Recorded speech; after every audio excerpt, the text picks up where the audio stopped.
إن الحمد لله نحمده ونستعينه ونستغفره ونعوذ بالله من شرور أنفسنا ومن سيئات أعمالنا. من يهده الله فلا مضل له ومن يضلل فلا هادي له، وأشهد أن لا إله إلا الله وحده لا شريك له، وأشهد أن محمدا عبده ورسوله. يا أيها الذين آمنوا اتقوا الله حق تقاته ولا تموتن إلا وأنتم مسلمون.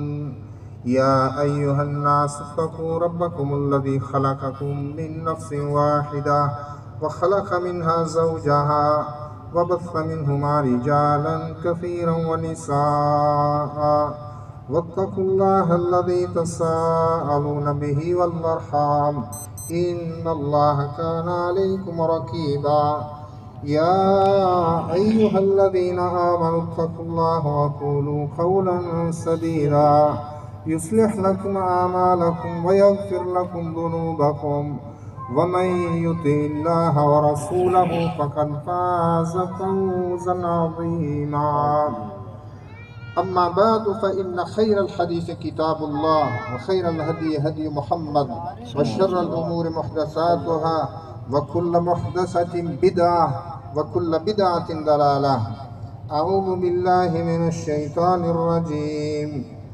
قل إن صلاتي ونسكي ومحياي ومماتي لله رب العالمين لا شريك له وبذلك أمرت وأنا أول المسلمين.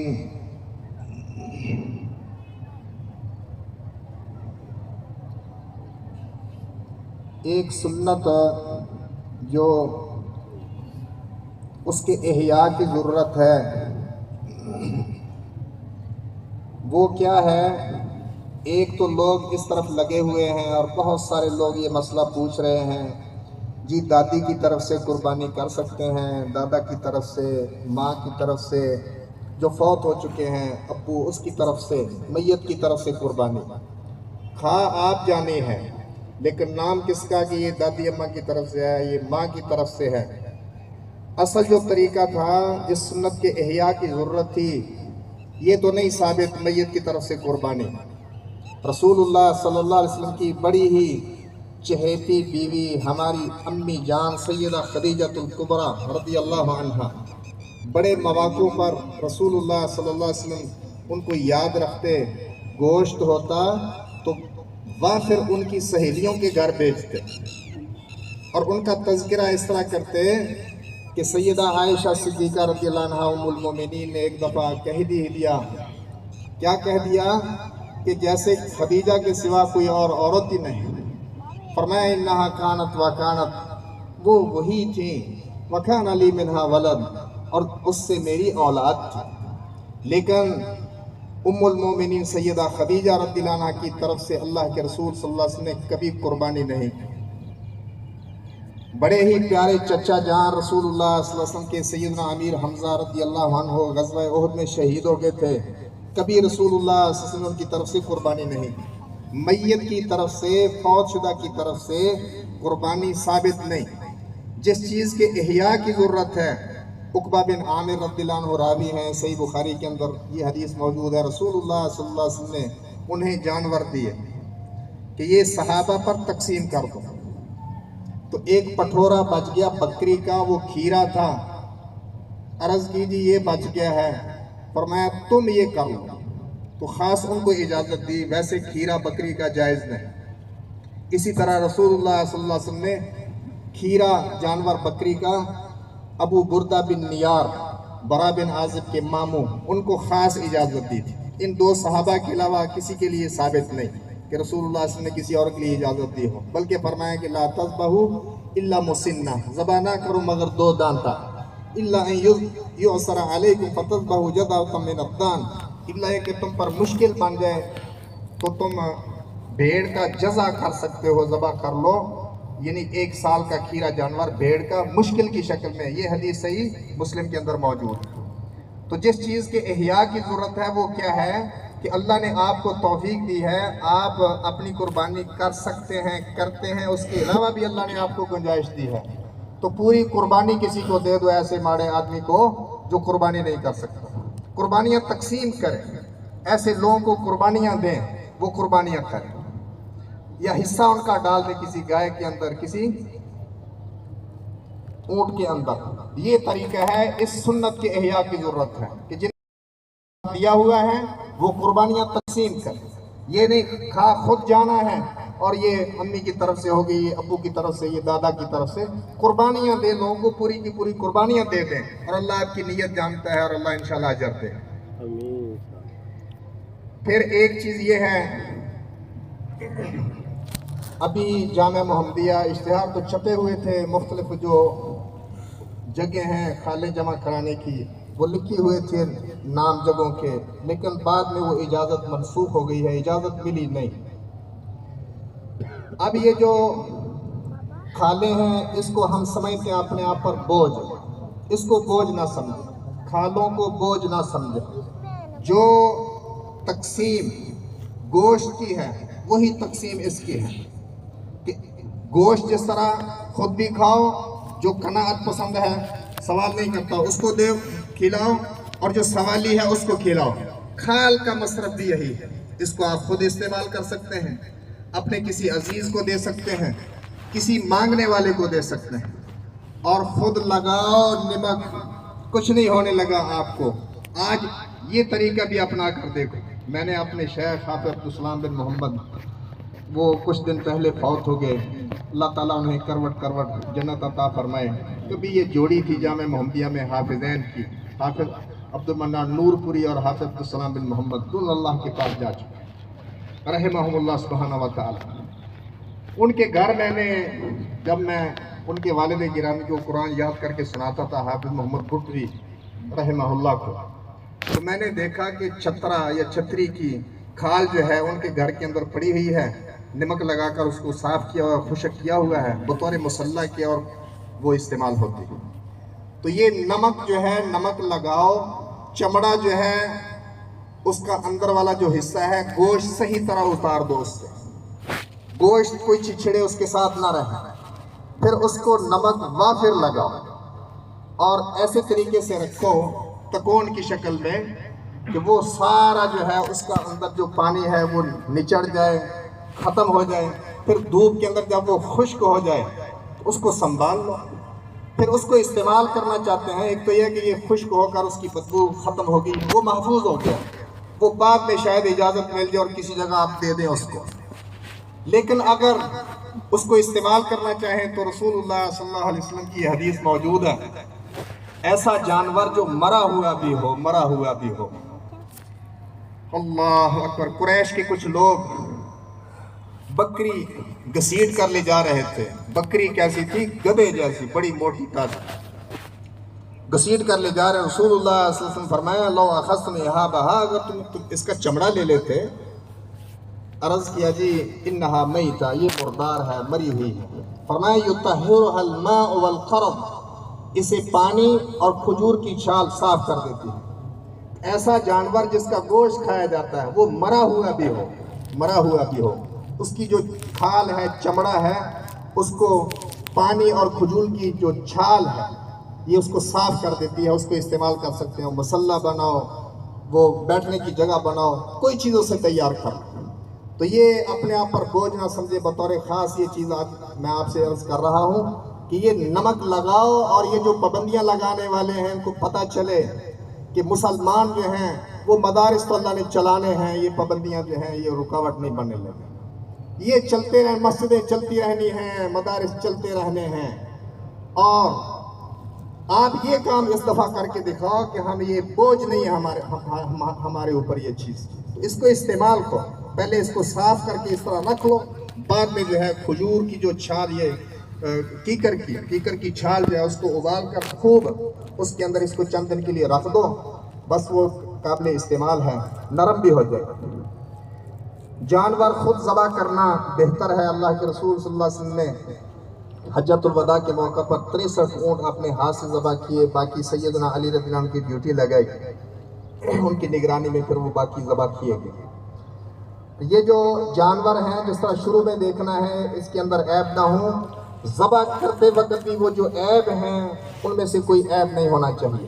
یہ نہیں کہ ہم نے خریدا تھا اس نیت سے، بعد میں اگر کوئی عیب پیدا ہو گیا تو اب کر لیتے ہیں، نہیں، وہ جانور ذبح نہیں کرنا جس کے اندر عیب پیدا ہو گیا۔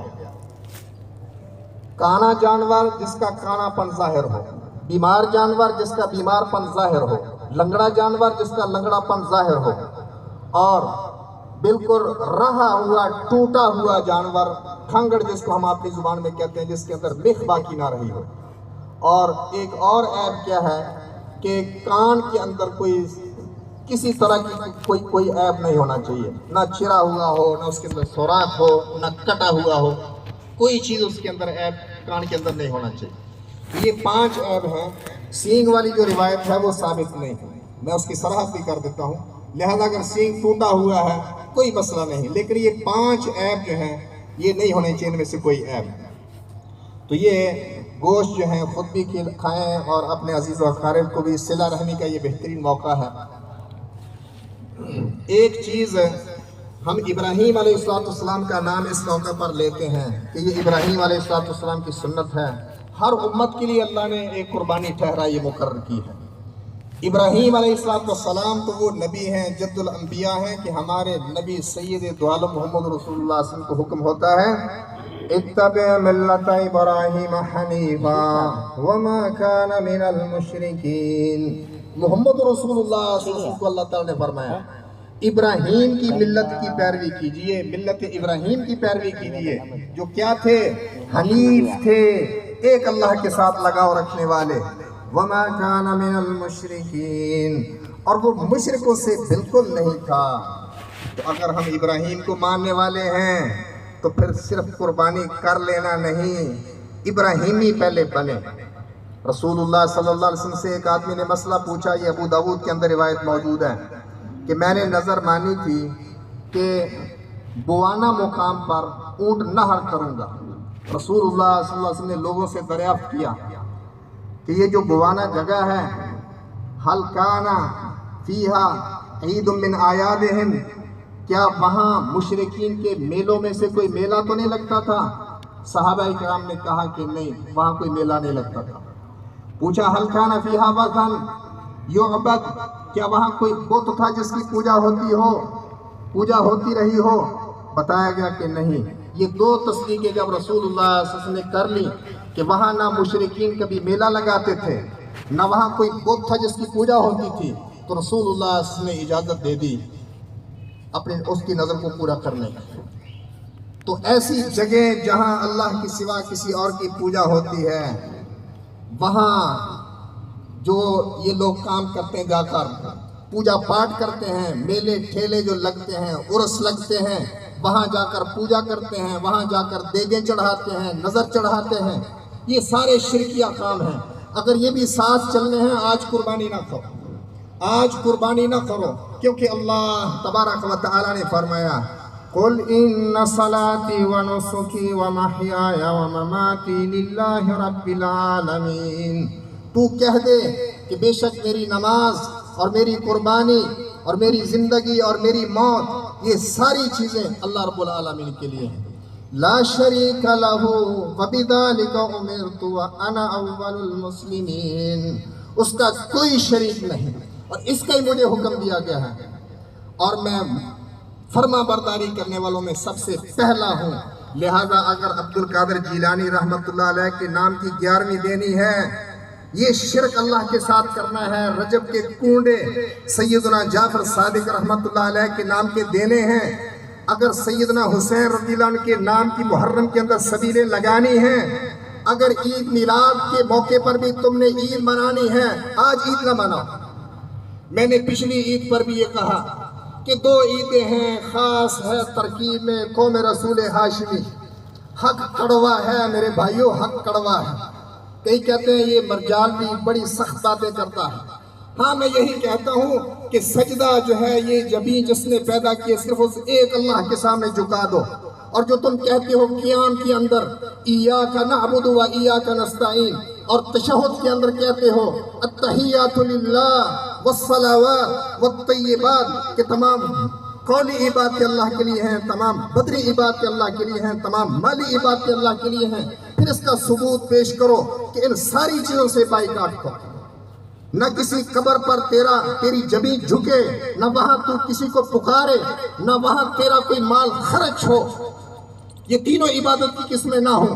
پھر یہ باقی میں نے جو چیزیں گنی ہیں ان میں سے کوئی نہ ہوں، اور عیدیں صرف تو 2 منائے جو اللہ کے رسول صلی اللہ علیہ وسلم نے بتائی ہیں، تو پھر تیرا حق بنتا ہے آج عید منانے کا اور اللہ کے لیے قربانی کرنے کا۔ لیکن اگر تو نے اللہ کے سوا کسی اور کے لیے بھی ذبح کرتے رہنے جانور، تو پھر آج ذبح نہ کر۔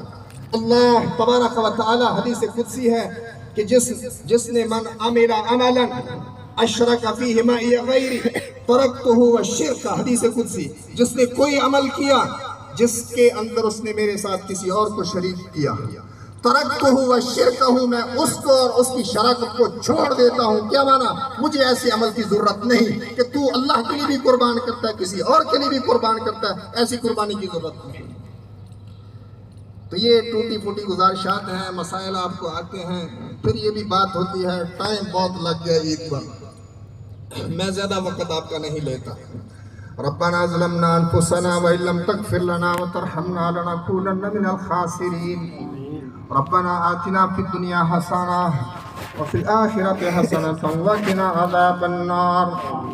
ہمارے شیخ حافظ عبدالمنان نور پوری، ان کی اہلیہ اور ان کی بیٹی، اسی طرح جامعہ کے ناظم میاں عبدالرشید، ان کی اہلیہ بیمار ہیں۔ اس طرح اور کتنے ہی لوگ گھروں کے اندر پڑے ہوئے مسلمان بیماری کی وجہ سے نہیں آ سکے، کتنے ہسپتالوں کے اندر پڑے ہوئے ہیں، سب کے لیے دعا فرمائے اللہ تعالیٰ سارے مسلمانوں کو شفاء کاملہ عاجلہ عطا فرمائے۔ اذھب الباس رب الناس واشف انت الشافی لا شفاء الا شفاءک شفاء لا یغادر سقما رب ارحمهما كما ربياني صغيرا ربنا هب لنا من ازواجنا وذرياتنا قرة اعين واجعلنا للمتقين اماما ربنا هب لنا من ازواجنا وذرياتنا قرة اعين واجعلنا للمتقين اماما اللهم اغفر لحينا وميتنا وشاهدنا وغائبنا وصغيرنا وكبيرنا وذكرنا وأنثانا اللهم من أحييته منا فأحيه على الإسلام ومن توفيته منا فتوفه على الإيمان ربنا لا تؤاخذنا إن نسينا أو أخطأنا ربنا ولا تحمل علينا إصرا كما حملته على الذين من قبلنا ربنا ولا تحملنا ما لا طاقة لنا به واعف عنا واغفر لنا وارحمنا أنت مولانا فانصرنا على القوم الكافرين اللهم أيد جميع إخواننا المؤمنين وافتح لهم فتحا مبينا اللهم عليك بالكفار أجمعين ولا سيما منهم الشيوعيين اللهم عليك باليهود والهندوس اللهم عليك بالصليبيين والملحدين اللهم إنهم لا يعجزونك اللهم سلط عليهم عذابا من عذابك اللهم سلط عليهم عذابا من عذابك اللهم اجعلها عليهم سنين كسن يوسف سبحان ربك رب العزة عما يصفون وسلام على المرسلين والحمد لله رب العالمين